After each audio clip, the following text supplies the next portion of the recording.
One of the biggest retailers on earth sells you almost everything and keeps almost none of it.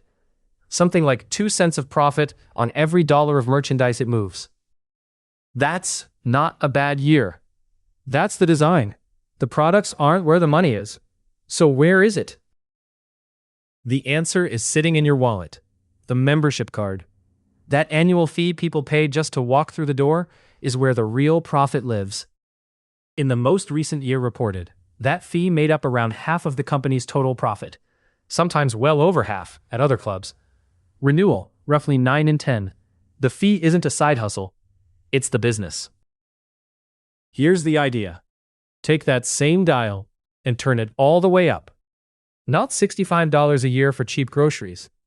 A 4-figure annual fee. In exchange, the club negotiates life's biggest purchases at cost, appliances, travel, eventually even cars, and earns nothing selling any of it. Call it the at-cost membership club. Picture one purchase. A member needs a refrigerator, so instead of a store, they request it through the club.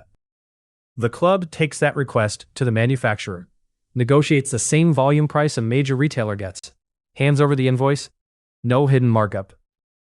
The member pays exactly what's on that invoice. Running the club comes out of the annual fee instead. The product itself earns the club nothing. On purpose. One invoice looks convincing.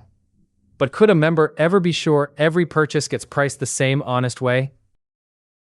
Now, push the arithmetic. Pure supposition, but stick with it. It's the same mechanic as that giant retailer, just with the dial cranked from $65 to 4 figures. Suppose 1,000 members each pay $1,000 a year. That's $1 million of revenue before the club sells a single thing. But the full fantasy, a house, a car, insurance, everything at cost, is the hook, not the plan. The real version starts smaller. One expensive category, one city, major appliances, say, or travel, priced against a real invoice from day one. That's the first row on the plan sheet. Enough volume for a real wholesale quote instead of a retail one. Win it, and the sheet gets a second row.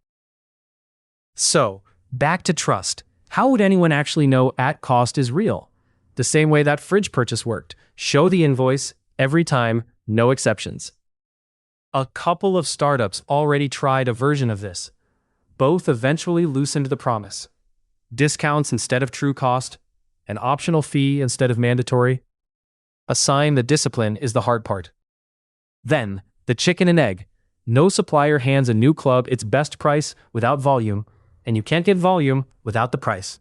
Groups have solved this before. Win one category, then grow the leverage. There's also the fear that only the biggest spenders sign up, though the honest risk may be less about heavy users and more about who can afford the fee. Margins banned by design, so that fee keeps the lights on. Time for the verdict. Demand, promising. People already spend on appliances, travel, and cars, so the pull is there if savings beat the fee. Trust is the hardest gauge to fill, and it moves only with proof. Defensibility.